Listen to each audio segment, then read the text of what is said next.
से ये लोग निर्वाचित होते हैं, चुनाव के माध्यम से इन लोगों को जो है इन लोगों का कार्यकाल होता है। वहीं अगर हम बात करते हैं प्रशासन की, तो प्रशासन जो होता है नियुक्त होता है। प्रशासन क्या है? नियुक्त होता है। शासन को एक निश्चित काल के लिए जो शासन करते हैं, तो शासन को एक निश्चित कार्यकाल होता है। प्रशासन को स्थायी, जो प्रशासन होता है उसका स्थायी कार्यकाल होता है। शासन नीति निर्माण करता है। जो शासन होता है हमारा वो नीति निर्माण करता है, और जो प्रशासन होता है, प्रशासन क्या करता है? उन नीतियों को कार्यान्वित करता है। और शासन देखिए, शासन क्या होता है? शासन हमारा वरिष्ठ होता है। शासन वरिष्ठ होता है, प्रशासन कनिष्ठ होता है। विधायिका की बात करते हैं तो विधायिका और मंत्रीगण जो है ये सब क्या है? शासन के अंग होते हैं। अधिकारी, कर्मचारी, प्रशासन, ये सब जो है प्रशासन के अंग हैं। शक्ति पृथक्करण, अगर शक्ति पृथक्करण की बात करते हैं, जैसे फ्रेंच में क्या है? फ्रेंच में दार्शनिक माउंटेस्क्यू ने तानाशाही को समाप्त करने के लिए क्या किया? शक्ति पृथक्करण का सिद्धांत दिया था। इसके तहत शासन की शक्तियों को 3 भागों में विभाजन किया गया: विधायिका, कार्यपालिका और न्यायपालिका।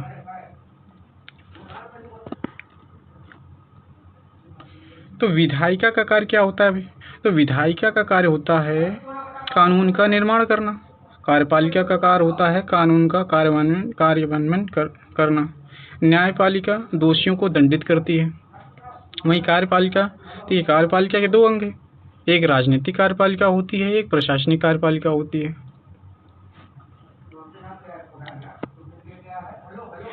विश्व की विभिन्न प्रकार की शासन प्रणालियां हैं, जैसे राजशाही यानी राजतंत्र, मोनार्ची।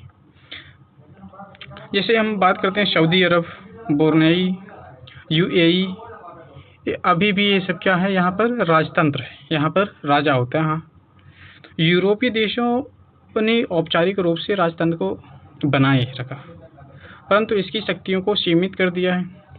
इन देशों में लोकतांत्रिक सरकारें अस्तित्व में हैं।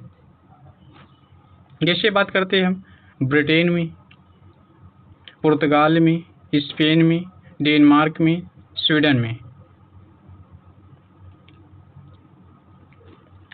अब बात करते हैं लोकतंत्र, डेमोक्रेसी। लोकतंत्र क्या है? तो अब्राहम लिंकन के अनुसार यदि हम बात करते हैं तो democracy is a government of the people, for the people, by the people. यानी विश्व के अधिकांश देश जो हैं लोकतांत्रिक ही है। विश्व में जितने भी देश हैं, अधिकांश देश क्या है? लोकतांत्रिक देश। आइसलैंड की बात करते हैं तो आइसलैंड की संसद जो है एल्वेंसी विश्व की प्राचीनतम संसद है। ब्रिटेन की संसद को लोकतंत्र की जननी कहा जाता है। ब्रिटेन की जो संसद है उसे लोकतंत्र की जननी कहा जाता है। स्विट्जरलैंड की बात करते हैं तो स्विट्जरलैंड को लोकतंत्र का घर कहा जाता है।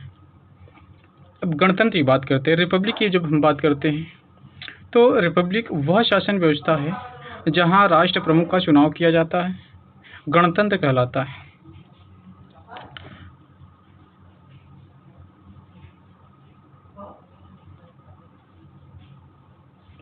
जैसे यूएसए आधुनिक युग का पहला गणतंत्र है। भारत और यूएसए गणतंत्र हैं, परंतु यूके नहीं, क्योंकि यूके में क्राउन वंशानुगत है। यूके में जो है क्राउन वंशानुगत है, वहाँ पर राजतंत्र है। साम्यवादी शासन प्रणाली की बात करते हैं। इन देशों में समस्त शक्तियाँ साम्यवादियों के हाथों में, लोकतांत्रिक चुनाव जो है यहाँ पर लोकतांत्रिक चुनाव नहीं होते हैं। कम्युनिस्ट पार्टी की जो कम्युनिस्ट पार्टी है, कम्युनिस्ट पार्टी ही सर्वा होती है। यहाँ पे जनता को मात्र स्थानीय स्तर पर ही मतदान का अधिकार दिया जाता है। वर्तमान में जैसे चीन, मंगोलिया, उत्तर कोरिया, वियतनाम और क्यूबा, ये शासन प्रणालियाँ व्याप्त हैं। 1991 तक सोवियत संघ, यूएसएसआर, पूर्वी जर्मनी और ऑस्ट्रेलिया, हंगरी, रोमानिया और चेकोस्लोवाकिया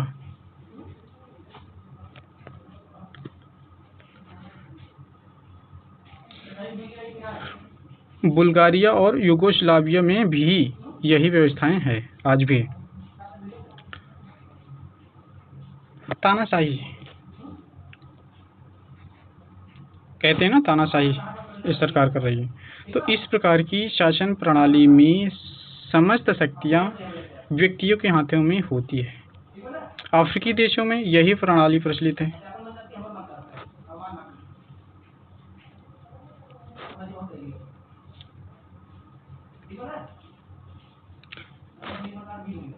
राष्ट्र अध्यक्ष बनाम शासन अध्यक्ष। राष्ट्र अध्यक्ष को औपचारिक रूप से संवैधानिक प्रमुख माना जाता है, जबकि भारत में राष्ट्रपति राष्ट्र अध्यक्ष है। शासन अध्यक्ष की बात करते हैं। शासन अध्यक्ष के पास वास्तविक शक्तियां होती हैं। प्रधानमंत्री भारत में शासन अध्यक्ष है। यूएसए में ये दोनों ही पद राष्ट्रपति के पास है।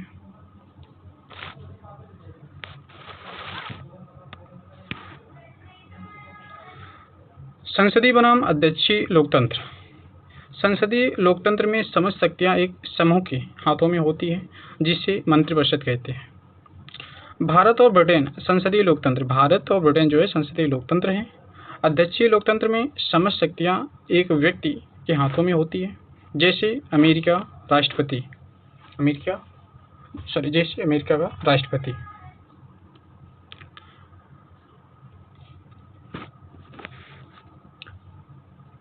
राष्ट्र, देश और राज्य, प्रांत और प्रदेश।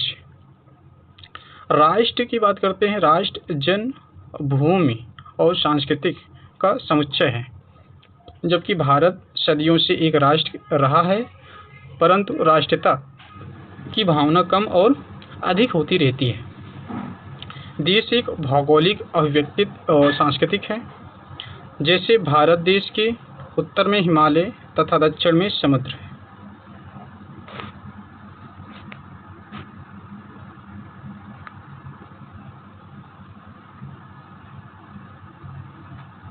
राज्य, जन्मभूमि और संप्रभु सरकार का समुच्चय है। यूएसए, यूके, भारत राज्य है।